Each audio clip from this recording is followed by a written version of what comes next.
공급량 부족에 더욱 좀 직면하지 않을까 이렇게 생각이 됩니다.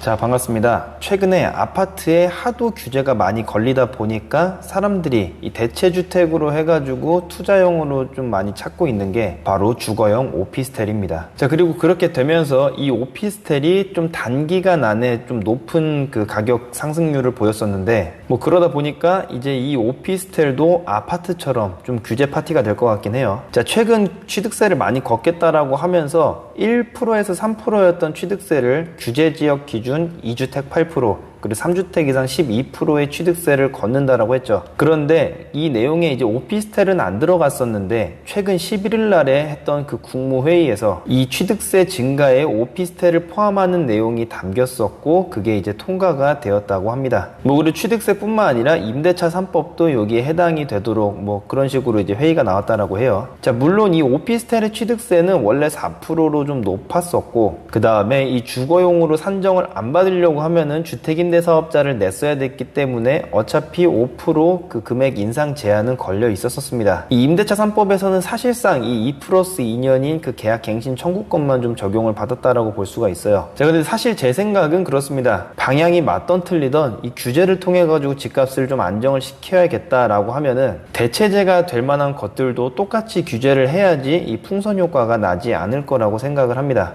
1번을 규제했더니 2번으로 가고 2번을 규제했더니 3번으로 가고 이런 게 이제 최근에 규제 지역을 선정할 때 좀 그런 모습을 보여주지 않았었습니까? 그러니까 서울을 규제하니까 성남으로 가고 성남 규제하니까 수원 가고 수원 규제하니까 인천으로 가고 뭐 규제 지역을 선정할 때 이제 이런 흐름을 보였었는데 그래서 뭐 같이 중과를 한다라고 하는 게 뭐 저는 뭐 그렇게 나빠 보이지는 않습니다. 물론 이제 이렇게 말씀하시는 분들도 계실 거예요. 문제는 아파트인데 왜 선량한 오피스텔 투자자들까지 계속 건드려가지고 선량한 피해자를 자꾸 만드냐 뭐 이렇게 말씀하실 수 있어요. 그런데 지금 선량한 피해자가 좀 수두룩 빽빽하죠. 근데 여기서 제가 뭐 말씀을 드리는 거는 뭐 나도 피해자니까 너도 피해자여도 된다 이런 걸 얘기하는 건 아니고 더 많은 선량한 피해자가 나올 수 있기 때문에 좀 그거를 좀 미리 막아야 된다 뭐 이런 얘기예요. 자, 그런데 문제는 이제 그게 아니고 이 오피스텔을 규제를 하게 되면은 좀 심각하게 치명적인 그런 문제가 발생할 수가 있습니다. 자, 이 아파트하고는 다르게 이 오피스텔 같은 경우에는 가격 규제가 들어가 있지 않기 때문에 건설사들이 좀 공급을 많이 했었어요.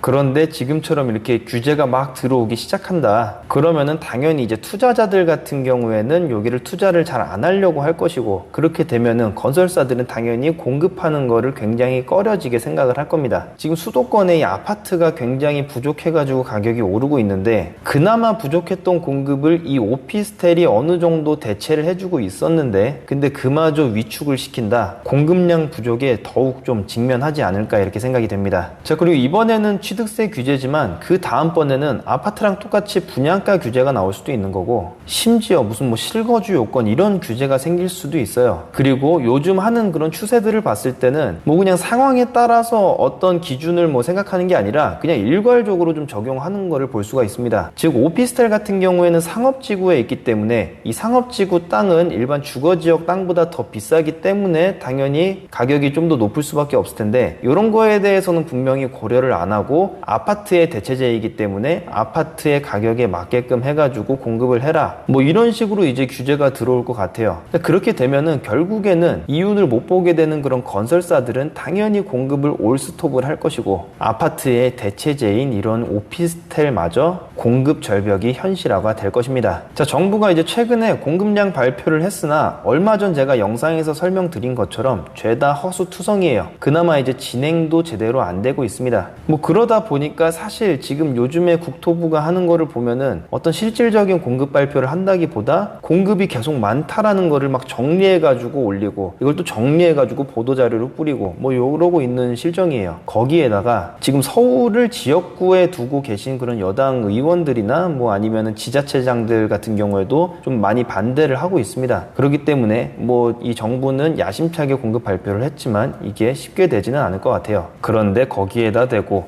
양도세도 올리고 취득세도 올리고 이래버리면은 매물은 완전히 시장에서 말라버릴 겁니다. 그리고 그렇게 되면은 당연히 무주택자가 가장 큰 피해를 보게 되겠죠. 무주택자 같은 경우에는 계속 집을 사고 싶은 그런 실질적인 수요층인데 시장에 매물이 없다. 그러면 당연히 시세보다 비싸게라도 살려고 할 것이고 그렇게 가격은 오르겠죠. 지금처럼요. 자, 이제는 이런 오피스텔마저도 이렇게 규제가 걸리기 시작했는데 다음번 규제는 과연 어떤 부동산에 되게 될까요? 빌라나 아니면 단독주택? 뭐 어디가 될지는 모르겠지만 분명히 어디가 됐던 간에 또 새로운 부동산에 규제가 걸리겠죠. 자, 오늘의 내용이 도움이 되셨다면 구독과 좋아요 그리고 알람 설정을 꼭 눌러주세요. 그리고 이 영상이 도움이 되셨다면 주변 분들께 널리 알려주시면 감사하겠습니다. 감사합니다.